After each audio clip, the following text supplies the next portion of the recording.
equipping you to navigate your grief journey after child and sibling loss. This is the Hope After Child and Sibling Loss podcast.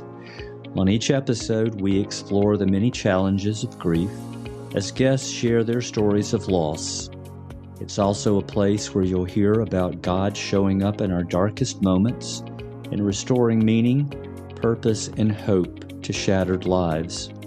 I'm Greg Bufkin, your host and one of the co-founders of the Empty Chair Endeavor. To learn more about us, please visit our website at www.emptychairendeavor.com. Hi, and welcome back for another episode. I'm Greg Bufkin, your host, and I'm glad you're joining us today. Carol Brown from Arlington, Texas is my guest today, and we'll be sharing her story that began in September of 1996 when her sweet daughter Jackie died in a tragic car accident at the age of only 22. During our conversation, Carol talks about the personal impact of grief and how it changes so many aspects of who we are, how it affects our relationships with others, and how God shows up in our darkest moments and our deepest pain to give us hope as He begins healing our broken lives.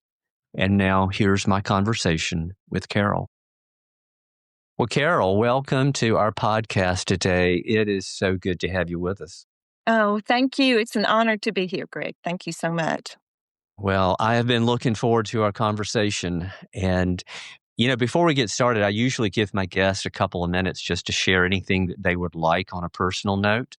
So whatever you would like to share with our listeners, you have the platform for a couple of minutes. Okay. Well, I'm Texan by birth. Lived here most of my life. Yeah. My husband and I have been married 54 years, and most of those years have been here in Arlington. We have a son, Matthew, who lives in the south part of our same town, and he's married to Courtney, and they have two beautiful girls, our granddaughters, are the lights of our lives. Of course. And I've been a bereaved parent for 29 plus years now. That's a long journey. Yeah, it is. It's a life-changing one for sure. Yeah, we're going to talk about that. Congratulations on 54 years of Thank you. marriage. Yeah, That I have is, stars in my crown for sure. I'll tell you that is amazing in the culture we live in today, that you guys have been there for each other for 54 years. That's wonderful. Well, listen, why don't we just kind of dive into your story, Carol, and have you tell us a little bit about your sweet daughter, Jackie, that you referred to a moment ago, and just tell us a little bit about the things that you loved about her. I know you're a little bit prejudiced since she's your daughter. Just a little. And you're supposed to be, of course. But just tell our listeners a little bit about what you want them to know about Jackie and, the impact that she made on your life. Well, I love talking about her, of course. Of course I you love do. saying her name, and I love hearing her name, even after all of these years. Jackie was bright, beautiful 22-year-old girl. She was a teacher. She loved teaching. She loved children. She loved anything to do with children. She took every opportunity to work with them, whether it was at church, camp counselor, vacation Bible school, all of the things. She was also involved in a mentoring program in her high school. Did she teach high school?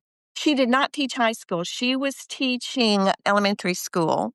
Her degree, she went to Oklahoma Baptist University and graduated with a degree in elementary education. And that had been a goal of hers since she was 5 years old. She came to us at 5 and said she was going to be a teacher. And of course, we thought she would change her mind a dozen times, but she never did. I've always said you learn more from your children than they learn from you. And we learned her personality was she was going to do something, and you could either help her do it or you could get out of the way so she could do it. And we found that to be true in many aspects of her life. She was very goal-oriented. She was very determined. She loved Jesus. She was a fiercely loyal person, and she was loyal to her faith and to her Savior, and everybody knew it. You know, she didn't have to carry her Bible to school or preach on the street corner, but people knew about her faith and that she was not Yeah. going to do anything to discredit the name of Jesus. So I loved that about her. I loved her determination to reach her goals. I loved her sense of humor. She had a real quirky sense of humor, and, Yeah. I miss, quoting lines from Steel Magnolias with her that we did often. Oh. Oh. Still one of my favorite movies. It was kinda hard to watch. I didn't know I'd be living that movie someday, but, Yeah. um, Yeah. yeah, so just a lot of things I admired about her. I guess I chased a lot of rabbits when I was her age, didn't know exactly what I wanted to do or who I wanted to be when I grew up, and she just always knew. She just and I thought, well, the Lord knew she didn't have a lot of time to waste going down those same rabbit trails that I did. Hmm. So, Yeah. That's interesting. So admire people that know that from an early age. My wife was the same way. She taught elementary school as well and never wanted to be anything else but a teacher. And I was more like you. I wasn't really sure what I wanted to do with that college degree. I eventually found it, but it took me a while longer. But I love that quality in people, and she sounds like somebody that everybody would love to have as a friend. she was a very good friend. She had so many good and close relationships. She was very much herself. She Yeah, never tried to be anything that she wasn't, and were I think they were drawn to that, to her honesty and her ability to just be herself and not try to be somebody that yeah, she wasn't. yeah. I think people love that genuineness in people that they meet, like Jackie, and are drawn to people like that because they it's it's a little bit more unique in our culture today than it was at one time. So, I mean, I'm drawn to people like that. Yeah. So, I would suspect I know the answer to this, but as you have, I'm sure, talked with her friends and people who knew her, who met her along the way, maybe even students, years later, what kind of impact have you heard from others that she made in their lives? I think just as we were talking about the loyal friend that she was, Right? somebody that would stick by her at or by her friends in any stage of what was going on, any circumstance, they could always trust her to be there for them. Yeah. She was very compassionate, and I think people picked up on that. And again, just her determination to do her life's work, I think, was an inspiration to other people. And her faith, the Yeah. way she stuck by her faith, she was able to not conform to the world and yet be friends to people in the world. She just Yeah. had that balance of faith and being honest with other people about it, and yet Yeah. not looking down on them because maybe they didn't have the same faith. She didn't judge Right. them, but she also was not going to compromise her own faith. Yeah. So, I think that did make an impact. I still hear from people who talk about that and talk about how she was so loyal to the people that she loved, including Jesus. Yeah. Those are treasures when you hear those things from other people. Yeah, they really are. You just Yeah. love to hear your child mentioned Oh, and absolutely. remembered, and I will post on Facebook twice a year about her with her heaven day and her birthday. And Yeah. I hear for so many because I am the keeper of her legacy now. She Of was course. supposed to have that role in my life, but it didn't work out that way. And Yeah. so I make sure that she's remembered a lot of different times, but those 2 days especially. And it's so gratifying to hear from people who still remember and are still impacted by her life, Yeah. her death. Yeah. I know that you are a proud mom, but I also know that that Jackie is a very proud daughter. I'd like to Yeah, think so. yeah, I'm sure she is, and I I've know that tried very hard she for that. Yeah. Yeah. yeah, yeah. Well, I appreciate what you're doing to keep her legacy alive, and you're doing a marvelous job, so keep up the good work, Thank you. because every time you do that, it honors her, and it helps somebody else who is in a different season of grief. Yeah.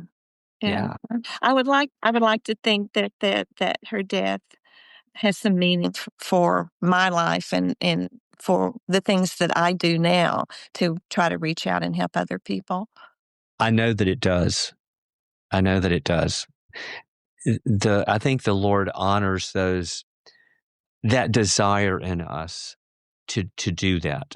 And so I know that her life is touching a whole lot of people today as we talk. Yes. That's Yeah. so gratifying to know, and I'm so grateful for you for providing that opportunity. Well, I mean, it truly is a privilege to be able to do this, because it's the reason that I do this as well, to honor our son Ryan and to help other people who are on their own grief journey and at a different place.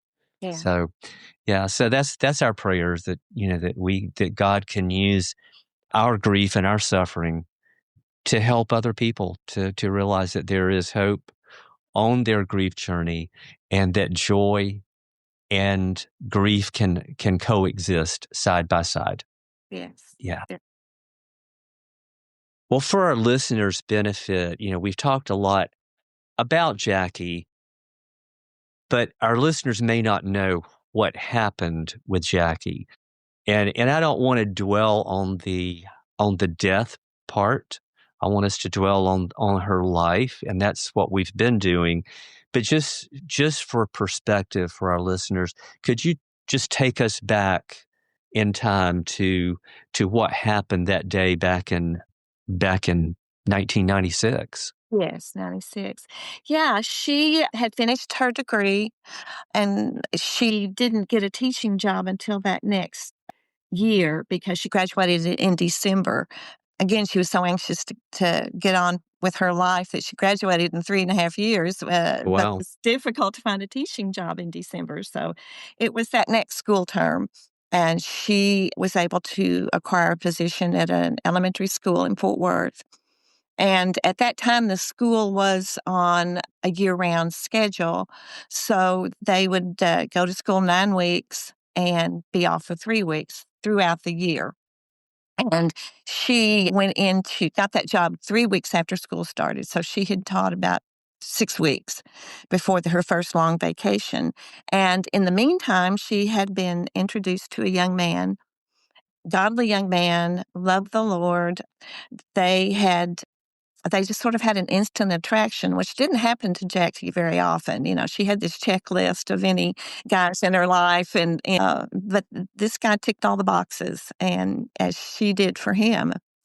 And so she had planned, it was a long distance relationship. He lived in another state. So she planned to spend 3 weeks in his hometown with his parents. She'd not met his parents. We had met him. He had been here to Texas a couple of times, but she had not had the opportunity to meet them.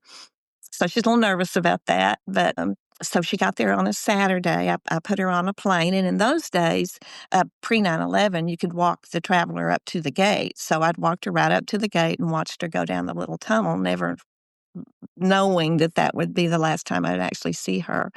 Oh, She They were just very, very busy that whole weekend. He was so excited to have her there, and he wanted to meet all of his friends, all of his family. They had mutual friends that lived there, and that's actually how they met, through these mutual friends. And so when you're 22 years old, you don't think you need sleep, and they got no sleep. Sunday was busy with church activities, and they had visitors over that evening and stayed up late. And Monday morning, they got up early. They were staying at his parents' house. He had not actually finished his degree, and so he was traveling back and forth from Mississippi to Alabama to finish up his degree. He had like one class. So he'd be okay. 2 days, come home, be with his youth group and his church on Sunday. So that Monday morning, they got up and had breakfast at the church for the kids who wanted to come before school. And she came back home, and his mother said, "Well, you look really tired, Jackie. Why don't you just go take a nap?" Which she did. Well, he never did. He stayed for staff meeting and came home that afternoon, and then they were to head out to Alabama to Stanford University, where he was finishing up his degree. And somewhere along the way, from what was told to me, she took her seatbelt off because, she wanted to be close to him. And he, at some point after that, dozed off, and he caught himself driving off the side of the road, and he overcorrected the little car they were in, and the car flipped, and she was unrestrained. And so she succumbed to her injuries. I always describe that as whiplash because Yeah. we were going in one direction and we were on this path that was bright and sunny and everything was happening for her just as we'd always prayed. And we prayed that she'd find a godly young man and that she would be able to have a great teaching career. And all that seemed to be happening. And then at a Yeah. heartbeat, it was over.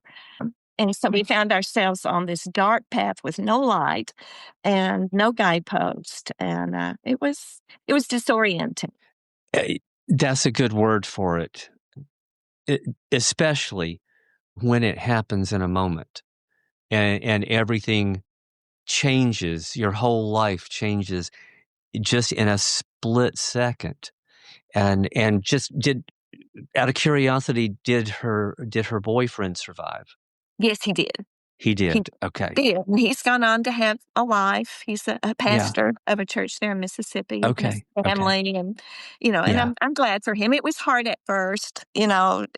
but God just worked on my heart in that Yeah. respect.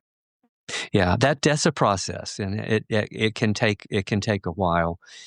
And we as we touched just a second ago on the just that the shock that comes from that phone call, or from just learning that, however you learned that that your child is no longer here.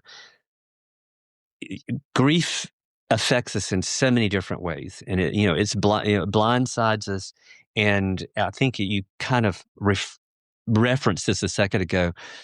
We don't come equipped or prepared to know how to deal with this. There's no guidebook, there's no instruction book that we get as parents that prepare us for anything like this. We think that we're the ones that our children are going to eventually lose, that they're going to bury us. Mhm.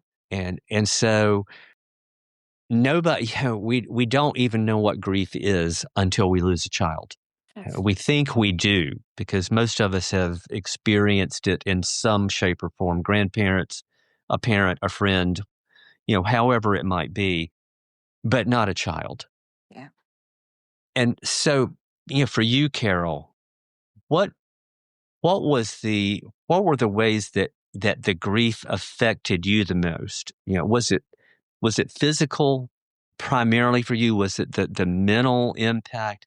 Was it the emotional, the mental? Probably, my guess is it's probably all of the above. Yeah.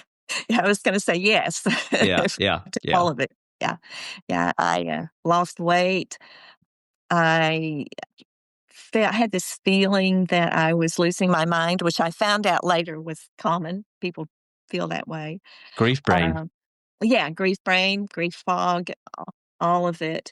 I finally I got some help, some meds because I just could not handle life. And I don't, recommend it or not recommend it, but I know that they helped me just to be able to cope with going to work and doing my job and all of that. Otherwise, I don't think I could have done any of that. I can appreciate that, and that's what those medications are for. I feel sure you're referring to either an antidepressant or And an anti-anxiety medication, and those are there not to fix things. They're there to kind of give you a leg up, because that kind of trauma has a very significant impact on our brains and very significant impact on our hearts. And so sometimes the wisest thing to do is recognize that you can't do it by yourself. Sometimes we need to go and see a counselor or a pastor, and sometimes we need to get a medication like you did. Sometimes we need both. Yeah. And there is nothing wrong whatsoever in doing that. And if you're listening today and you're wondering, is it okay for me to talk with my doctor about getting some kind of medication to help me over this initial really dark period? The answer is yes. It is perfectly okay. Don't let anybody tell you, and don't let the enemy tell you that that it's not going to do any good, or it's a sign of weakness, that your faith isn't strong enough, because it's none of the above. So I appreciate you sharing that, because I think sometimes people, particularly in that early season, just don't know what to do. And sometimes I think they just need to know it's okay to step out and let somebody else help you. Yeah. Yeah. Yeah. I definitely, and I will tell you that the Lord's provision for me in the early days, like, I mean, the first weeks, the doctor prescribed sleeping pills for me because I was not sleeping, and he kept telling me, "Now, these are not a long-term solution. I want you to go to this doctor for a more long-term solution," and I sort of resisted that Mhm. because for all the reasons that you said, I've never thought about taking anything like an antidepressant before, never needed one. But about that 3rd refill I called for, he stopped it. He said, "No." And I could tell, even for the short time that I took those sleeping pills, that it was taking more to produce the same effect. Yeah, of And course. my doctor was wise enough to know that, and Yeah. so, "No, you need a more long-term solution." So Yeah. that's the story of why I went on them, and, of course, I haven't taken them in years, but they did the trick when I needed them to, and, again, it didn't take the pain away, it just helped me to focus on what I needed to focus on, because my life didn't stop because my child died. No. There were still responsibilities and things I had to Right. do. Yeah. I mean, it feels like your whole world stops initially.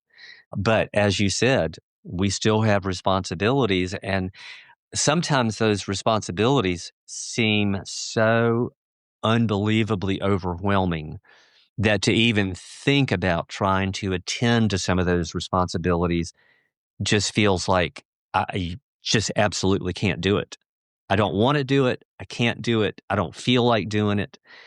All of the above.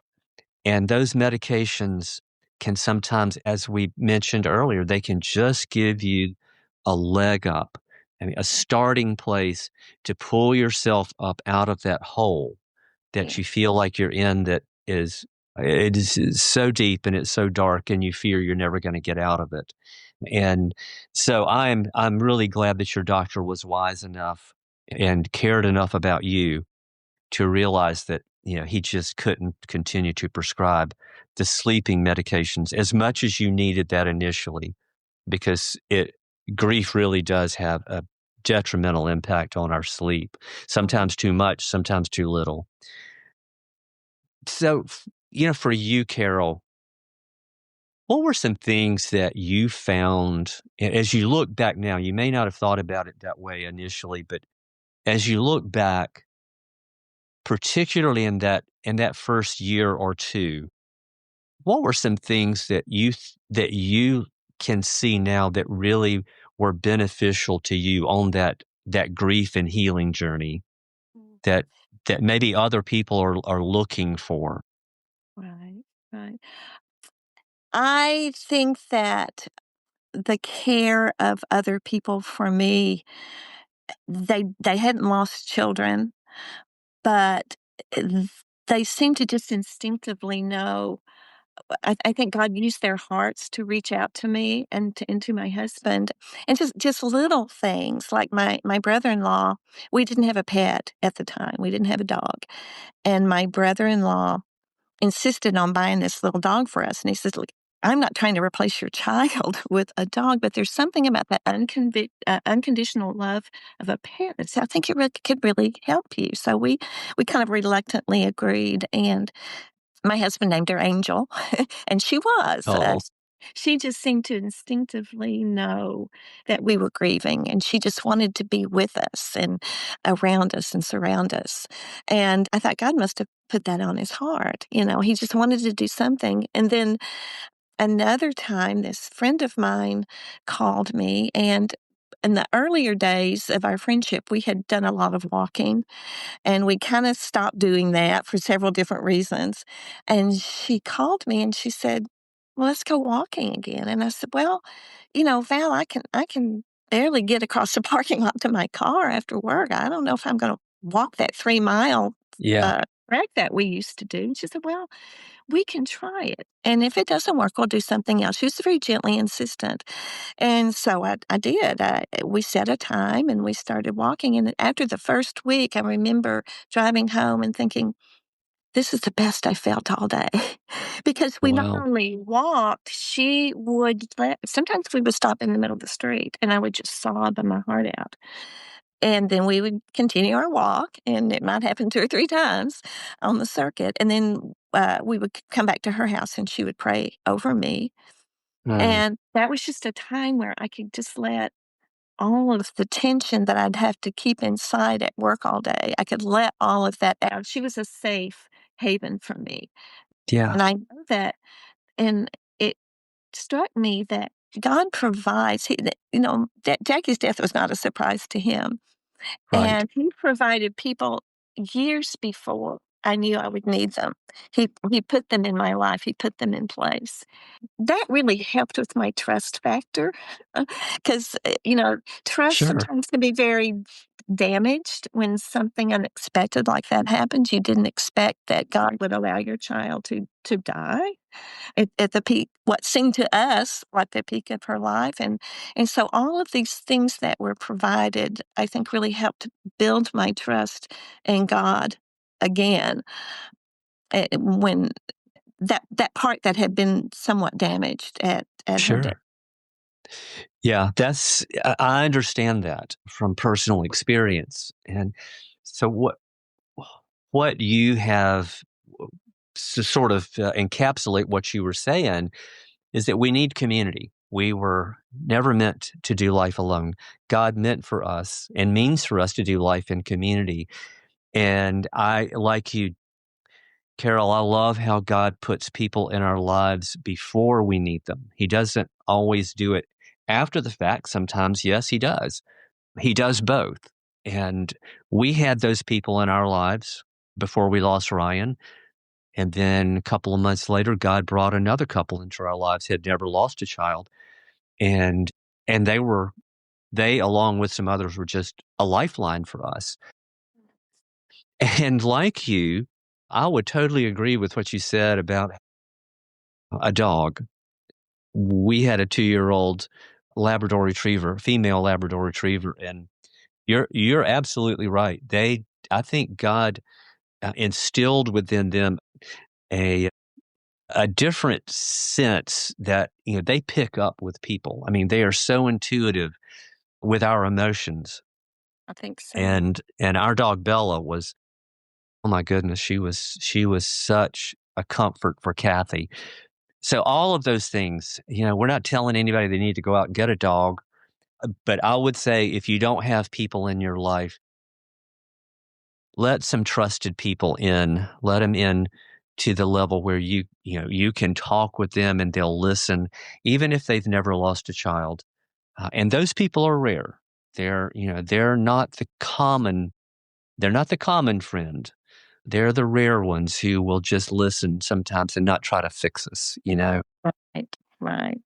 That Yeah. was Val, and I've had a couple of other people like that. But you're right. It's you have your share of people that if they see you in the grocery store, they kind of dart down another aisle because they don't really want to face you. And we all have that Yeah, experience. But it seemed I like, can't tell you at how least many for times I've us, heard those anyway, stories. God did provide those people. Those I call them my He survival does. people. Yeah. Well, I'll tell you, sometimes you have to borrow from the faith of other people when ours Yes, takes a hit, and that's kind of what you were referring to, because sometimes we, no matter how strong our faith is, no matter how much how long we've been in a relationship with Jesus, that kind of trauma just kind of peels and strips away everything that you know. And sometimes we find ourselves just questioning God and being angry with him. And he understands that. And he can handle that. And he has a lot of different ways that he shows us that love and that compassion. And a lot of it's very often through other people, and even sometimes through dogs. Yeah. Yeah. Yes, I agree with Yeah. that. And Yeah. if I could just share one thing that the Lord Yeah. taught me, and this hasn't been all that long ago because, and I'm sure you had questions. I have questions. Every bereaved parent has questions about, Of course. why this happened. And I remember just crying out to him, why didn't you save her? You saved Timmy. Why didn't you save Jackie? I just don't understand. I don't understand the sense that it makes to take a young person and allow who had so much promise and Right. allow them to die. I don't get it. And there were many, many times, many nights I cried out to him. And I think God answers you when you're ready to hear. Mm-hmm. And I remember him very clear speaking to my spirit and said, I did save her. Mm. I did. Don't you remember? He Yes. said, I secured your daughter's salvation with the blood of my own son. So, what more could I have done for you? And so that has just changed my whole perspective on questioning God. I say, okay, thank you for answering my question, and I won't ask that question again. And I don't think it's bad to have questions. I think we all do, Mm-mm. but just allowing the answers that God gives. He might not give you the answers that you're seeking, but he will speak to you in different ways. And he will, like Job, he never gave Job the answers, the reasons why he had to go uh, through what he went through. Right. But he found more of God. He got more of God through all of that. God gave him more of himself, more of a vision of who he actually was. And I think that's what he's done for me over the years. Yeah. I think he likes our questions because it means that we're wrestling with we're wrestling in our relationship with him, which means that it's a real relationship. Right. And like with an earthly parent, we often have conflicts with them. It Mhm. doesn't change the love that we have for each other. But sometimes we have questions about why each makes a particular decision or a particular choice.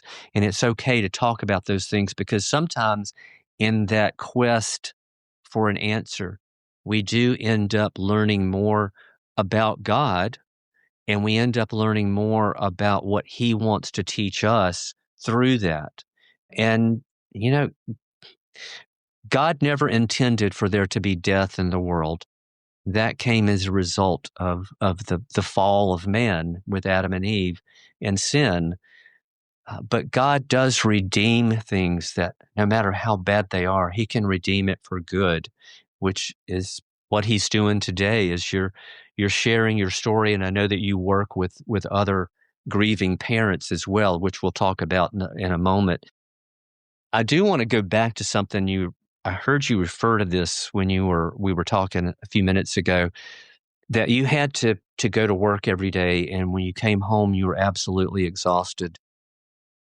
I think that's one of the hardest things that grieving parents face and thinking about facing before it actually happens, and that's going back to work. Yeah. Not all companies are generous with the bereavement time that they offer. And sometimes we are in a critical job where we have to go back. But that's not easy. Mm. It's a very difficult thing to face, to walk back into that workplace knowing that everybody knows. Yeah. What was that like, Carol? How did you handle going back to work? I'm not sure what you were doing for a living, and how long did you wait before you went back to work? I had 2 weeks. Okay. I worked in dental offices for years and years, and I was co-managing this particular practice with another lady. And so, yeah, they all knew, and they did know how to handle me. They did the best that they could.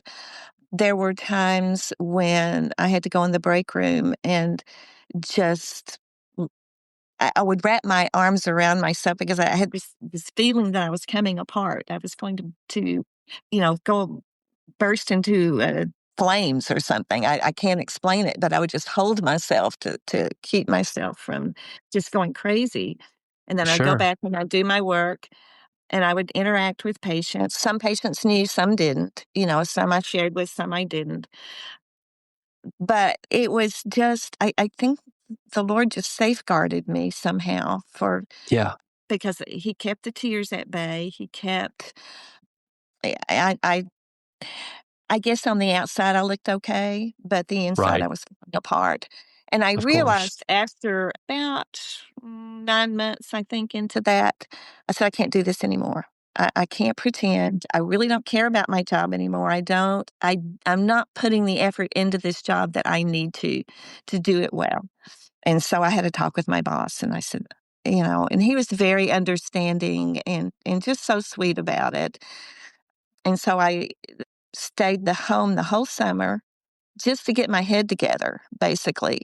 And, Sure. uh, and then another opportunity came along after that period of time to work at a large church here in the Metroplex, just part-time, just doing some computer work. I know you think that's funny that I should do computer work, but it was database stuff. It wasn't real technical stuff. But I did their database kind of stuff for them, put information in, get information out, basically, is what I did. And it's very kind of mind-numbing work, but it was something that distracted me without putting a lot of pressure on me, and that was exactly what I needed for that time, and I ended up staying there about 14 years, actually, Oh, did just you? Wow. doing that job, Yeah. and helping a little bit in ministry. You feel like you're just contributing a little bit, but yeah, so but I was not in shape to make those decisions in the beginning. I just had to do what I had been doing until I could kind of get to the place where I could really confront what was going on inside me. Yeah. We know that people don't understand us. They don't understand what we're going through and what we're dealing with. And the truth of the matter is, we don't either. It's like you said, sometimes you feel like you're going crazy because you feel like you are a different person in a lot of respects, you are a different person. You Yeah. can't come through that and remain the same person that you were before. But I appreciate what you shared because I think this happens to people a lot. I know that it happened to our daughter losing her little brother, and the people that she worked with and the owner of the company just, they even made the comment to her that, I don't know what to do with you. Yeah. And they didn't understand the impact that it was having on her, and it made it very difficult for her to be able to, as you said, you look okay on the outside, but on the inside, you feel like you're absolutely shattered into a million pieces, and you can barely hold it together.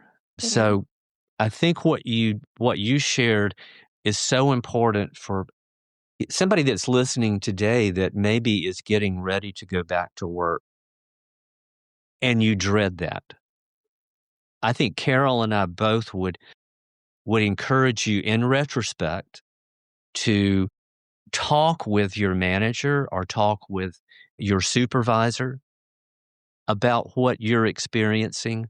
Let them know that, you may not be 100% for a while, and you can't be. And you can't just pull yourself up by the bootstraps and and be who you were before. But I think if they know that when you come back to work, it will help. It will help them to be able to give you some grace and to be compassionate and kind, because if they think that you're okay, then they have no reason to act otherwise. Does that make sense? Yeah. Yeah, absolutely. Being honest, open Yeah. and honest as you can be. there's always that fear of how somebody is going to take that, though, your supervisor. Are they going to be Yeah, willing to give you the grace to do what you need to do through this? And hopefully, that's true. I was in a good position in that respect, that they all understood and didn't expect me to be the person that I was before, although that I could feel that they wanted me to be, but I Right, think right, they right. understood that I couldn't. But I know that not everybody else has that situation, and you're expected to go in and do the work and do all of your grief outside of work, and they don't understand that this is a part of you. You can't compartmentalize it. No, you can't. No, you really cannot. I think that's really important, and it's unfortunate that statistics show that very often people don't remain in the job that they were in before losing their child. It's not to say that it's going to happen to you if you're listening today and you're worried about that. It's not a given, but it's not uncommon either. So just pray about it and talk with other people and be willing to take a risk in talking with somebody who's in a supervisory role, as Right. well as your colleagues that you're working with, Mhm. just Yeah. to let them know that you're not going to be yourself for a while. Yeah. There's no timeline on that's a standard policy. I wanted to Exactly. ask you this. I heard you talk about this all through our conversation, Carol, and that is about your relationship with the Lord. Is there anything in particular that you have learned about Him on your grief journey that you either didn't know before losing Jackie, or that you thought that you knew and discovered afterwards that you had it all wrong? Well, yes, the latter. We always went to church. My husband grew up in church. I grew up in church. We belonged to a small church for most of our kids' growing up years. So we were there all the time. I was teaching Sunday school. I was singing in the choir. I was doing anything that I could do. And my husband was too. He's more in kind of the technical area, but I think I thought, of course, I would never, I don't subscribe to the prosperity gospel at all, but I think Yeah, maybe I did right. a little bit because I thought, I'm doing all this. If God's going to protect anybody, if He's going to protect my family, He's going to protect mine. I mean, He wouldn't allow anything to happen. I'm just too valuable. And I wouldn't have said that, out loud, but I think in my heart, that pride in my heart was there. And so, I think I thought I was building this hedge of protection around myself and my family. And Yeah, so when Jackie died so suddenly and so unexpectedly, it shattered my my idea of who God was and what it meant to serve God, that I was not able to obligate the God of the universe to march to my tune by my actions. And so I had to, I was taken down a few pegs, I guess you would say, but then I mhm, had to rebuild from there. I couldn't just turn away from that and realize that that was false and not put something else in its place. And I think what I found in its place was the God who doesn't let go. He never lets go. I gave amen. myself every opportunity to walk away from faith, from scripture, from church, from it all. I couldn't do it. I could not do it. He held me fast and has ever since. And I think my security in him, in the real God, not the God I had in my head, has grown. And I think, there's no telling what is in my future. But I would hope that what I've learned about my security in him, and that no one can take that away, I would hope that that would help me on if I have another grief journey, and Yeah, I certainly could. There's no guarantee. We all know people who have gone through child loss more than once or lost grandchildren or, something horrific like that. And I would like to that's think true. that I could lean on the fact that God is not going to let me go. Yeah, and he's not. You're absolutely right about that. I think that like you, very often we have a tendency to put God in our preconceived boxes of who we think He is. And sometimes I know I can identify with what you said, Carol, on a personal level. I I think before we lost Ryan, I lived a little bit of a formulaic approach to my relationship with the Lord. If I'm doing all of these things and not doing these things, then it's going to equate to this, that, Mhm. you know, that God will take care of these things, and those kind of things touch other people, but don't, you know, you losing a child is not what's going to happen to us. But that's sort of an illusion of it's almost deifying ourselves in some respects, where we think if we do certain things that this is going to be the outcome. And that's not how life works. But the one thing that is constant is what you just said, that God is sovereign and He does not abandon us and He does not forget about us. He's never surprised. So I appreciate you sharing that. I do want to let you take a couple of minutes to tell us about what you're doing now. It's been 29 years, and sometimes we worry that we're never going to find meaning and purpose in life again after we lose a child. It's like it just feels so meaningless, for some time afterwards.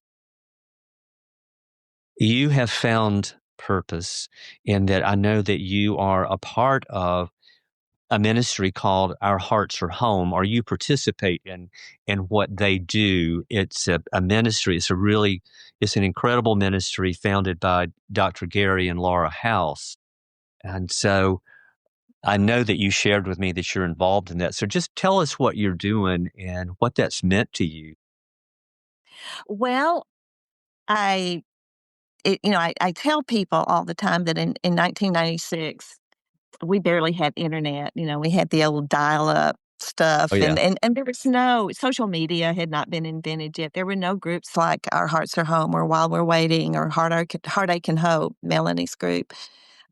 Nothing. I mean, I had books, and my friends became my books.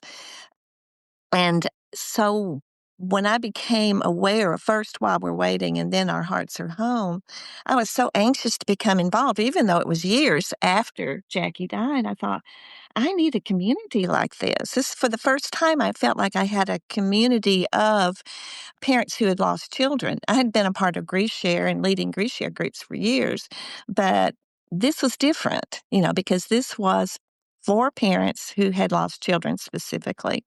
Right. And, I did a book study with Gary and Laura. I didn't really know them, but it was a Nancy Guthrie book, I think.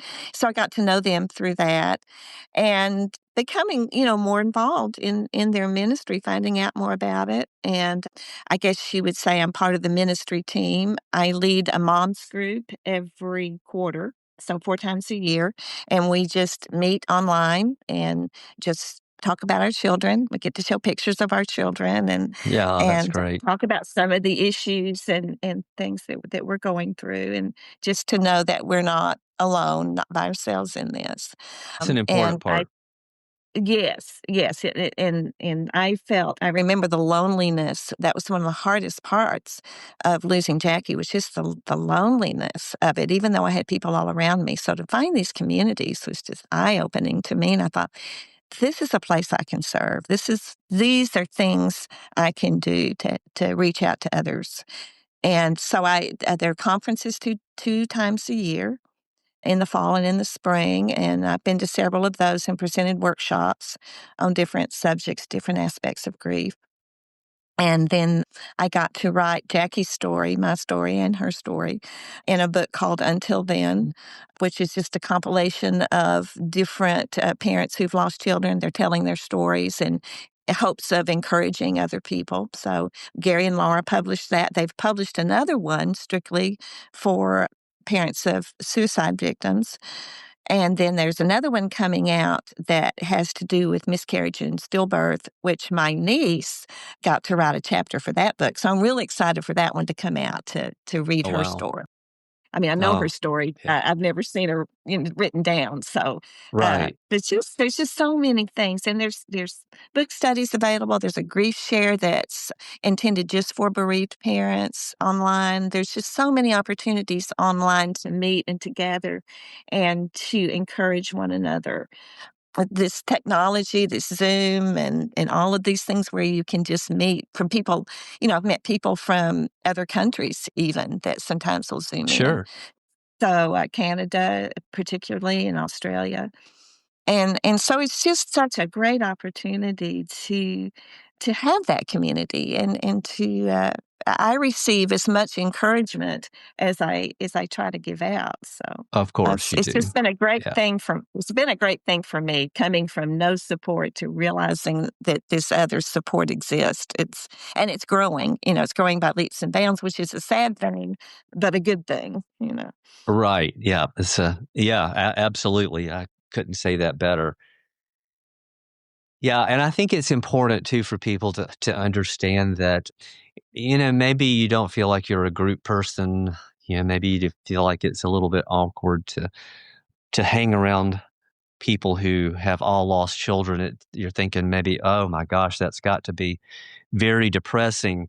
However, I think what you'll discover, as Carol could attest to, is that when you're in a group of people like that who have all experienced the same trauma that you have, it's amazing the almost instantaneous connections that happen there, because you don't have to explain to anybody what you're feeling or what Mhm. you've experienced, because they've already been there too.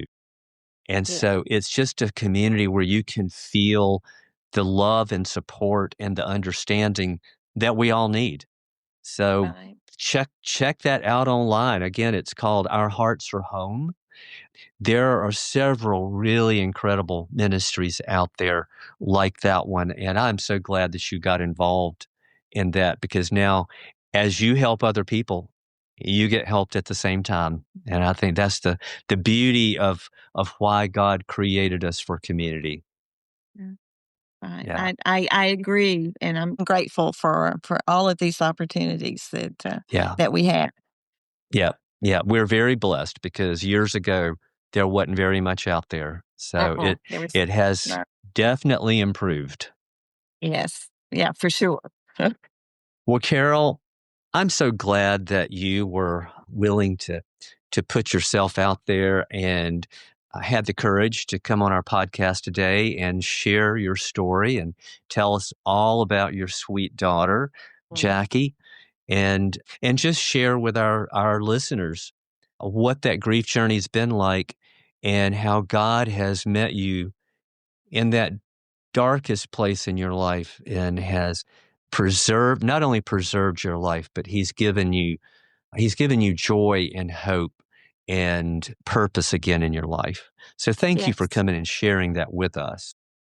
Oh, thank you for this opportunity. I appreciate it so much. I'm always ready to talk about encouragement and hope. Yeah. Yeah. Well, you are very welcome, and it is a privilege to be able to do this. For those of you who have heard this conversation today and you would like to leave a comment or you have a question, there is a link, or you will see a link in Carol's episode description that you can click, and it'll direct you to doing just that. We love to hear from our listeners. And thank you, as always, for listening. And I look forward to seeing you guys back again in 2 weeks. Well, thank you for joining us today. We hope you found this episode encouraging and helpful. If you did, would you mind taking just 1 minute to leave us a review on Apple Podcasts by clicking the link provided in each episode description and then sharing with someone you know? And as always, thank you for listening.